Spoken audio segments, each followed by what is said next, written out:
Hi, welcome back to my channel. आज हम सीखने वाले हैं ट्रायल बैलेंस के बारे में।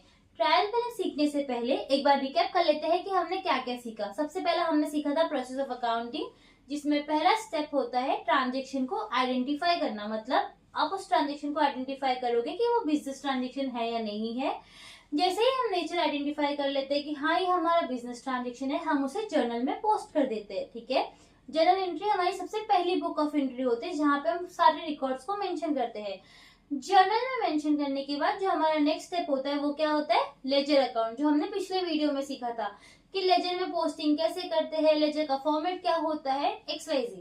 अब जैसे हमने लेजर सीख लिया, ठीक है, लेजर में मैंने आपको बताया था कि जो बैलेंस हम कैरी फॉरवर्ड करते हैं वो बैलेंसेस जाते कहाँ है, वो बैलेंसेस की पोस्टिंग होती है ट्रायल बैलेंस के अकाउंट में। ठीक है, ट्रायल बैलेंस का फॉर्मेट कैसा होता है, यहाँ पे मेंशन किया ABC प्राइवेट लिमिटेड। ये रफली एक कंपनी का नाम है। रियल लाइफ में अगर आप कोई कंपनी है तो उसका नाम आएगा, एग्जाम में जो आपको कंपनी का नाम दिया रहेगा यहाँ पे आप वो मेंशन करोगे। ट्रायल बैलेंस मतलब ये कौन सा अकाउंट है, उसका नाम तो हमें मेंशन करना पड़ेगा। As on date mostly year ending होता है, जो हमारा financial year ending, not calendar year ending. लेकिन अगर आपको एग्जाम में जो भी डेट दिया रहेगा क्लोजिंग का आपके अकाउंट्स का, आप यहाँ पर वो मेंशन कर देंगे, जहां तक का आपसे ट्रायल बैलेंस एग्जाम में पूछा जाएगा। ठीक है, ट्रायल बैलेंस का फॉर्मेट कैसा है, particular, ledger folio, debit amount, credit amount. अब यहाँ पे लेजर फोलियो क्यों है, क्योंकि हम लेजर के जो बैलेंसेस होते हैं कैरी फॉरवर्ड वो यहाँ पे मेंशन करते हैं। ठीक है, इसलिए यहाँ पे लेजर फोलियो दिया गया है। पर्टिकुलर्स का मतलब उस पर्टिकुलर लेजर का जो नाम होता है हम यहाँ पर मेंशन करेंगे। कौन से लेजर फोलियो मतलब उसका पेज नंबर क्या है वो मेंशन करेंगे। अगर वो डेबिट बैलेंस आएगा तो डेबिट साइड में, अगर वो क्रेडिट बैलेंस आएगा तो क्रेडिट साइड में मेंशन कर देंगे। ठीक है, शॉर्ट एंड सिंपल। पर ट्रायल बैलेंस बनाते क्यों, फॉर्मेट हमने समझ लिया, बैलेंसेस कहाँ से आते हैं वो हमने समझ लिया। तो ट्रायल बैलेंस बनाने का एक ये इंपॉर्टेंट चीज ये होता है कि जब भी हम ट्रायल बैलेंस बनाते हैं और जब हम टोटल करते हैं, तो मैंने आपको फर्स्ट वीडियो में सिखाया था कि ट्रायल बैलेंसेस को टैली करना इंपॉर्टेंट है। अगर वो टैली नहीं हो रहा मतलब मैथमेटिकली हमने कुछ तो गलत किया है।